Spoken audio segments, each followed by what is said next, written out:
कंजूस बुढ़िया का जादुई मटका। ललितापुर में कजरी नामक एक बुढ़िया रहा करती थी। बुढ़िया बहुत ही धनवान थी, लेकिन स्वभाव से काफी कंजूस, जिसके कारण उससे पूरे घर के लोग बहुत ही ज्यादा परेशान रहा करते थे। एक दिन, अम्मा, मैं सोच रहा हूँ कुछ दिनों के लिए बीवी बच्चों के साथ शहर घुमाऊं। बहुत दिन हो गए कहीं गए हुए। बुढ़िया, तेरी अम्मा क्या लंदन दुबई घूम रही है जो तू ऐसा कह रहा है? अरे जीवन बीत गया इस घर में कैद रहकर। जवानी में सास ने जीने नहीं दिया और बुढ़ापे तक महंगाई इतनी आ गई है कि खाए जा रही है। ऐसा क्यों कहती हो अम्मा? भगवान की कृपा से सब तो है हमारे पास। उनका सोचो, जो गरीब हैं उन पे महंगाई का क्या असर होता होगा।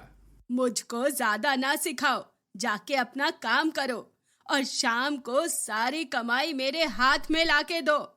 मेरे कमरे में तुम्हारी दुकान के सीसीटीवी का एक्सेस है। मैं यहाँ बैठकर सब देख रही हूँ, कितने लोग आए और कितनी कमाई हुई। 1 रुपए का झोल झपाटा नहीं होना चाहिए। चलो जाओ अब यहाँ से। दोनों बच्चे वहां से चले जाते हैं। ये अम्मा कितनी शातिर है यार। कुछ नहीं कर सकते भैया, जब तक अम्मा जिंदा है तब तक हम तो अपने शौक भी पूरे नहीं कर सकते, चाहे बूढ़े होकर मर ही क्यों ना जाएं। फिर दोनों काम के लिए निकल पड़ते हैं। अपनी बूढ़ी माँ की कंजूसी के कारण बेचारे बेटे बहू न ढंग से कुछ खा पाते थे और ना ही अपने मन मर्जी से रह पाते थे। सभी बुढ़िया की तानाशाही से बहुत ही परेशान हो चुके थे। फिर एक दिन, मीता, एजी सुनते हो? कहीं घूमने या पिक्चर देखने की बात तो बिल्कुल मत करना। मीता मायके जाने को कहने वाली थी। तभी बुढ़िया वहां आ जाती है। बुढ़िया, बहू मायके जाएगी यानी कि एक इंसान का खर्चा कम हो जाएगा। बहू, तुझे मायके जाना है? जा, तू आराम से जा। मीता, मायके जाने के लिए भी तो खर्च लगता है और बुढ़िया तो फूटी कौड़ी नहीं देगी, खाली हाथ नहीं जा सकती। नहीं माँ जी, मैं मायके नहीं जा रही, मैं तो बस सोच रही थी। बुढ़िया, ठीक है, जब जाना होगा तो बता देना, तेरे भाई को बुला दूंगी। मीता, हाँ, ताकि किराए भाड़े का पैसा भी बच जाए। हाँ, कंजूस कहीं की। बुढ़िया, क्या कहा बहू तूने? मीता, मेरी कहाँ इतनी मजाल कि आपके सामने कुछ कह पाती। वहीं बुढ़िया आए दिन हर चीज पर रोक टोक लगाती और खूब कंजूसी करती। ऐसे ही एक दिन मीना की तबीयत बहुत खराब हो जाती है। बुढ़िया, क्या हुआ मीना बहू? सुबह से खटिया पर लेटी हुई है। मीता, माँ जी, मीना की तबीयत ठीक नहीं है। बुढ़िया, एक काम कर, गांव के हकीम से दवाई ले आ, इसके लिए ठीक हो जाएगी। माँ, डॉक्टर के होते हुए हकीम से दवाई क्यों लेनी है? बुढ़िया, क्योंकि वो सस्ती दवा देता है और जब डॉक्टर नहीं थे तब भी तो हकीम ही तो लोगों की सेहत का ख्याल रखते थे ना। लेकिन माँ। बुढ़िया, अब तू अपनी माँ को सिखाने चला है? इस घर में हकीम की ही दवाई आएगी, लेना हो तो लो, चाहे मरो। इस तरह बुढ़िया के सख्त शासन के कारण दानी अपनी बीवी को डॉक्टर के पास नहीं ले जा पाता, जिस कारण मीना की तबीयत और भी ज्यादा खराब होने लगती है और उस पर हकीम की किसी भी दवा का असर नहीं होता, जिसके बाद मीना को हॉस्पिटल में एडमिट करना पड़ता है और कई दिनों तक उसका इलाज भी चलता है, जिसके बाद उसकी तबीयत ठीक हो जाती है। पर वहीं हॉस्पिटल का बिल भी काफी ज्यादा आ जाता है। अगर पहले ही माँ डॉक्टर के पास ले जाने के लिए बोल देती तो ये नौबत ना आ पाती। बुढ़िया, अरे जब हकीम की दी हुई दवा ये टाइम से नहीं खाएगी तो मेरी क्या गलती? मुझे सुना रहा है। इस तरह बुढ़ी अम्मा कभी भी अपनी गलती नहीं मानती थी, जिसके कारण उनके दोनों बेटे बहू उनसे बहुत ही ज्यादा परेशान हो चुके थे। अब अम्मा को सबक तो सिखाना ही होगा, वरना हमारा इस घर में रहना दुश्वार हो जाएगा।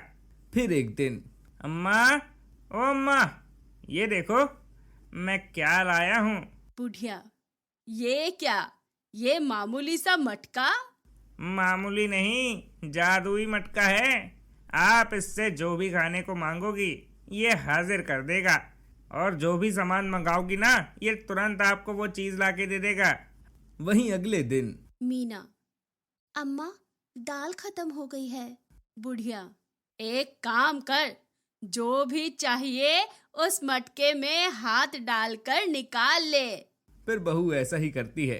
बहू को जो भी चाहिए होता है वो मटके में हाथ डालकर उस चीज के बारे में सोचती और वो चीज मटके में हाजिर हो जाती। अब घर में अनाज, कपड़े, गहने, जो भी चीज चाहिए होती बुढ़िया मटके से ही ले लेती। और अब कंजूस बुढ़िया की फरमाइशें और जरूरतें बहुत ज्यादा बढ़ जाती हैं। लेकिन जैसे जैसे बुढ़िया मटके से सामान लेती धीरे धीरे वो गरीब होते जाती। पहले उसकी तिजोरी अपने आप पूरी खाली हो जाती है, फिर धीरे धीरे घर का सारा कीमती सामान और पैसे सब गायब हो जाते हैं और बुढ़िया पूरी तरह कंगाल हो जाती है। मीता, क्या हो गया अम्मा जी? मीना, हाँ अम्मा, क्या हुआ? बुढ़िया, जो है तुम्हारी आंखों के सामने है, देखता नहीं क्या? पूरा घर लुट चुका है। तिजोरी के पैसे से लेकर घर के कीमती सामान तक सब धीरे धीरे गायब हो रहा है। जाने कैसे? मुझे तो लग रहा है इसके पीछे जरूर इस मटके का कोई कारनामा है। वहीं शाम को जब भानु घर आता है तब बुढ़िया, बेटा, ये जादुई मटका तुझे किसने दिया था? कहाँ से लाया तू इसे? ये तो अपने दुकान में रखा हुआ अपना पुश्तैनी मटका है अम्मा। ये सुनकर अम्मा अपने सर पर हाथ रख लेती है। बुढ़िया, पहले क्यों नहीं बताया बेटा तूने? हम इस मटके से जैसे जैसे सामान निकालते हैं उसके मूलधन के रूप में हमारे पास के पैसे अपने आप गायब होने लगते हैं। अच्छा अम्मा, अब क्या करें? बुढ़िया, अब क्या? तूने तो मुझे माला माल से कंगाल बना दिया। मीना, अब समझ आया माँ जी, जब आप हमारे साथ कंजूसी करती थी तो हमें कैसा लगता था? बुढ़िया, समझ गई बहू, अब से कभी मैं कंजूसी नहीं करूंगी। जिसके बाद बुढ़िया सुधर जाती है और कंजूसी को त्याग कर खुद तीर्थ यात्रा पर निकल जाती है और बेटा बहू को भी चैन से जीने देती है।